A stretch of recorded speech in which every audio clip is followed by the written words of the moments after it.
Cold War, the open yet restricted rivalry that developed after World War II between the United States and the Soviet Union and their respective allies. The Cold War was waged on political, economic, and propaganda fronts and had only limited recourse to weapons. The term was first used by the English writer George Orwell in an article published in 1945 to refer to what he predicted would be a nuclear stalemate between two or three monstrous superstates, each possessed of a weapon by which millions of people can be wiped out in a few seconds. It was first used in the United States by the American financier and presidential advisor Bernard Baruch in a speech at the State House in Columbia, South Carolina, in 1947. Origins of the Cold War. Following the surrender of Nazi Germany in May 1945 near the close of World War II, the uneasy wartime alliance between the United States and Great Britain on the one hand and the Soviet Union on the other began to unravel. By 1948 the Soviets had installed left-wing governments in the countries of Eastern Europe that had been liberated by the Red Army. The Americans and the British feared the permanent Soviet domination of Eastern Europe and the threat of Soviet-influenced communist parties coming to power in the democracies of Western Europe. The Soviets, on the other hand, were determined to maintain control of Eastern Europe in order to safeguard against any possible renewed threat from Germany, and they were intent on spreading communism worldwide, largely for ideological reasons.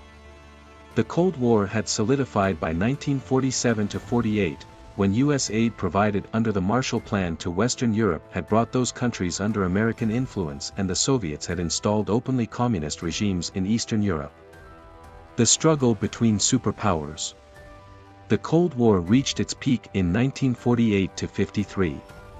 In this period the Soviets unsuccessfully blockaded the western-held sectors of West Berlin. 1948–49, the United States and its European allies formed the North Atlantic Treaty Organization, NATO, a unified military command to resist the Soviet presence in Europe. In 1949, the Soviets exploded their first atomic warhead in 1949, thus ending the American monopoly on the atomic bomb.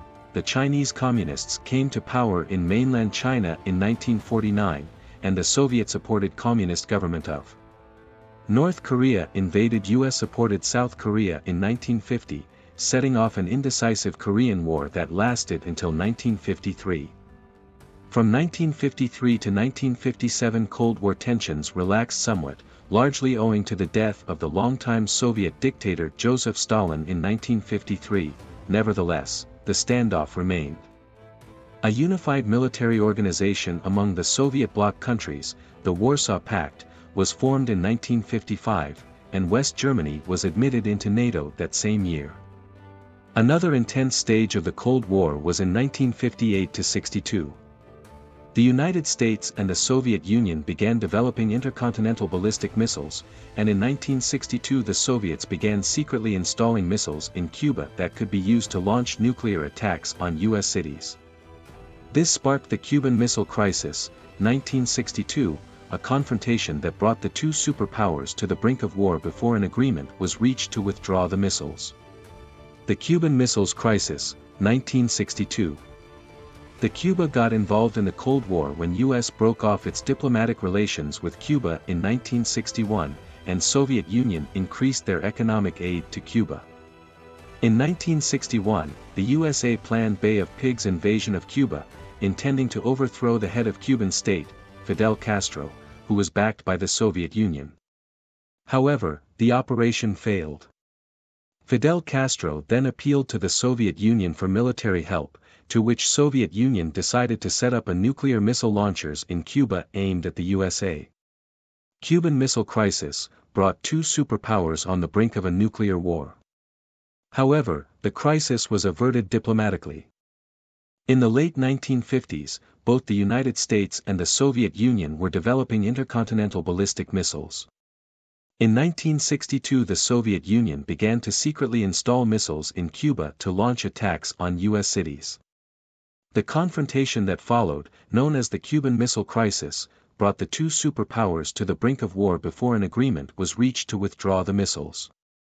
The conflict showed that both superpowers were wary of using their nuclear weapons against each other for fear of mutual atomic annihilation. The signing of the Nuclear Test Ban Treaty followed in 1963, which banned above-ground nuclear weapons testing. Still, after the crisis, the Soviets were determined not to be humiliated by their military inferiority again, and they began a buildup of conventional and strategic forces that the United States was forced to match for the next 25 years. Throughout the Cold War, the United States and the Soviet Union avoided direct military confrontation in Europe and engaged in actual combat operations only to keep allies from defecting to the other side or to overthrow them after they had done so. Thus, the Soviet Union sent troops to preserve communist rule in East Germany in 1953, Hungary in 1956, Czechoslovakia in 1968, and Afghanistan in 1979. For its part, the United States helped overthrow a left-wing government in Guatemala in 1954, supported an unsuccessful invasion of Cuba in 1961, invaded the Dominican Republic in 1965 and Grenada in 1983, and undertook a long 1964-75 and unsuccessful effort to prevent Communist North Vietnam from bringing South Vietnam under its rule.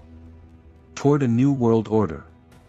In the course of the 1960s and 70s, however, the bipolar struggle between the Soviet and American blocs gave way to a more complicated pattern of international relationships in which the world was no longer split into two clearly opposed blocs. A major split had occurred between the Soviet Union and China in 1960 and widened over the years, shattering the unity of the Communist bloc. In the meantime, Western Europe and Japan achieved dynamic economic growth in the 1950s and 60s, reducing their relative inferiority to the United States. Less powerful countries had more room to assert their independence and often showed themselves resistant to superpower coercion or cajoling.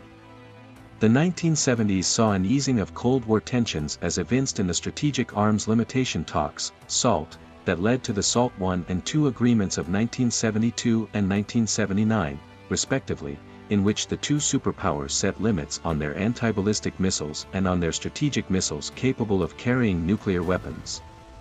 That was followed by a period of renewed Cold War tensions in the early 1980s as the two superpowers continued their massive arms buildup and competed for influence in the Third World.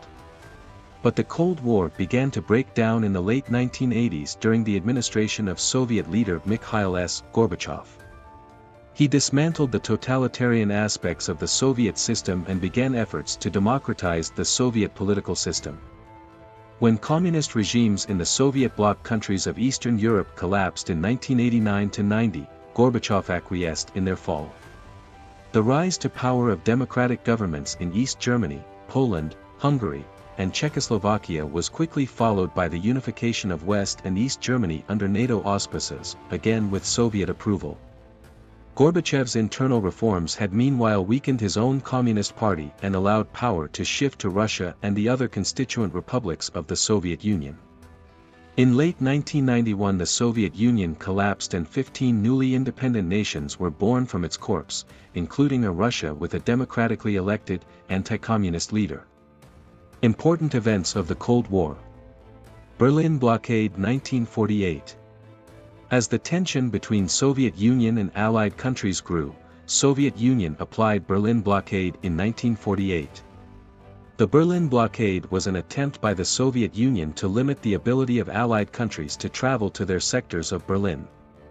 Further, on August 13, 1961, the Communist government of the German Democratic Republic began to build a barbed wire and concrete wall, Berlin Wall, between East and West Berlin. It primarily served the objective of stemming mass emigration from East Berlin to West Berlin. Except under special circumstances, travelers from East and West Berlin were rarely allowed across the border. This Berlin Wall served as a symbol of the Cold War between US and Soviet Union, until its fall in 1989. The Marshall Plan versus the Cominform. The Marshall Plan. In 1947, American Secretary of State George Marshall unveiled European Recovery Program, ERP, which offered economic and financial help wherever it was needed. One of the aims of the ERP was to promote the economic recovery of Europe. However, this was an economic extension of the Truman Doctrine. The Cominform. The Soviet Union denounced the whole idea of Marshall Plan as dollar imperialism. Therefore, the Cominform, the Communist Information Bureau, was launched in 1947, as the Soviet response to the Marshall Plan. It was an organization to draw together mainly Eastern Europe countries. NATO versus Warsaw Pact. NATO, North Atlantic Treaty Organization. The Berlin blockade showed the West's military unreadiness and frightened them into making definite preparations. Therefore, in 1948, mainly the countries of Western Europe signed the Brussels Defense Treaty, promising military collaboration in case of war. Later on, Brussels Defense Treaty was joined by the USA, Canada, Portugal, Denmark, Iceland, Italy and Norway. This led to the formation of the North Atlantic Treaty Organization, NATO, in April 1949. NATO countries agreed to regard an attack on any one of them as an attack on all of them, and placing their defense forces under a joint command. Warsaw Pact. The Warsaw Pact, 1955, was signed between Russia and her satellite states shortly after West Germany was admitted to NATO.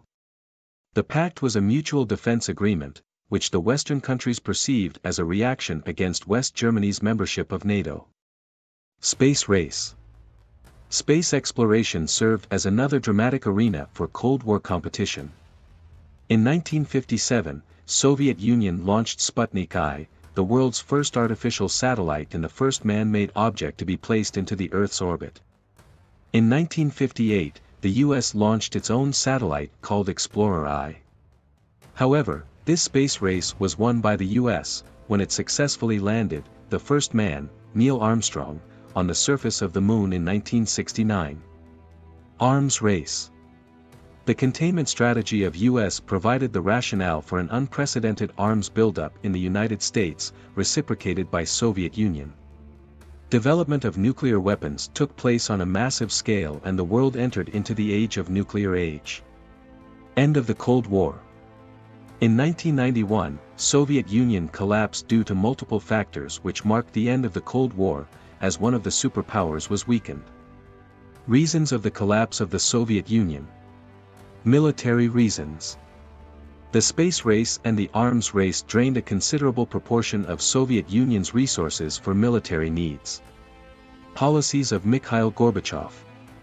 In order to kick-start moribund Soviet economy, Gorbachev instituted the policies of glasnost, openness, and perestroika, restructuring. Glasnost was intended for liberalization of the political landscape.